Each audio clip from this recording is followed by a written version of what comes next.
Today is all about unconventional materials, and I'm going to show you how I made this beautiful holiday tobacco basket using $1 plastic chopping mats from Dollar Tree. Let's get started. As I mentioned, these are just the plastic chopping mats that come in a pack of 2 from the kitchen section at Dollar Tree. Each strip is about 2 centimeters wide, and I just used a ruler to mark the strips and then cut them out with scissors. In my recent Wayfair dupe, I created a more modern looking tobacco basket with the tumbling blocks as the frame and the chopping mats as the woven background, but I knew I wanted to create a more traditional tobacco basket, so I guess today was the day for it. I just love working with unconventional materials, so this project fit right in with this challenge. Next, I started weaving a grid. I laid 5 of the strips vertically, and it helped to tape them down at the top so that they wouldn't move around. Then I wove horizontal strips over and under the vertical ones. I didn't want a perfectly square basket, so I used only 4 horizontal strips. I ended up having to glue 2 strips together to have enough length for the horizontal strips, so if I had a do-over, I would cut strips horizontally from the original mat so that the strips were a tad longer. But you'll see here that I just glued them together at a point where they overlapped a vertical strip. This is so that when I turn the project over, the parts that are glued will not be visible.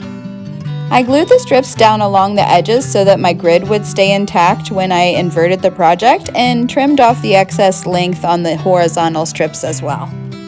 So now I've turned the project over so that the overlapping strips and the glued edges are on the bottom side of the project, and you see me gluing 2 strips together to form longer strips that will be the rim of the basket.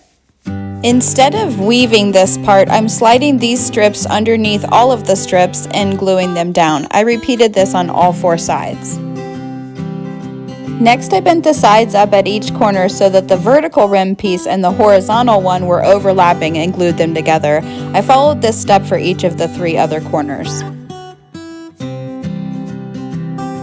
Then I laid diagonal strips down to form an X across the basket. This is a key detail of the traditional tobacco baskets, so I didn't want to skip this step.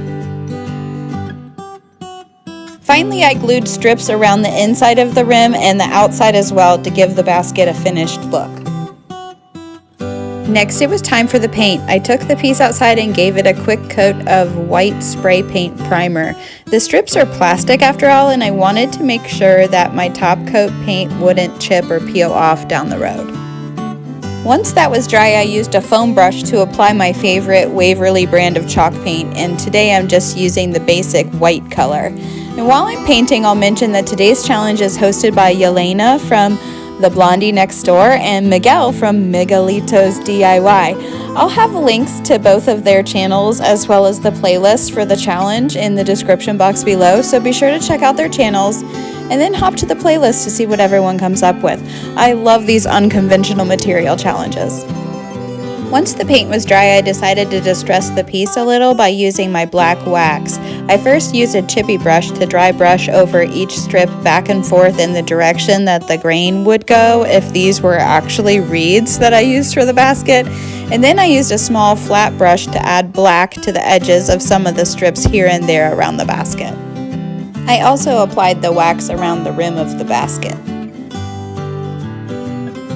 Then it was time for embellishments. I used lamb's ear, which I got from Walmart for 97 cents, and then 2 different floral picks from the Dollar Tree. One looked like boxwood greens with some sparkle, and then the other was these sparkly green evergreen sprigs with some white balls. I just used trial and error until I was happy with how it looked. Then I made a bow using this black and white flannel plaid ribbon I got from Michael's on extreme clearance at the end of the holidays last year. I always love shopping the sales. The only negative is finding a place to store all the goodies for a whole year.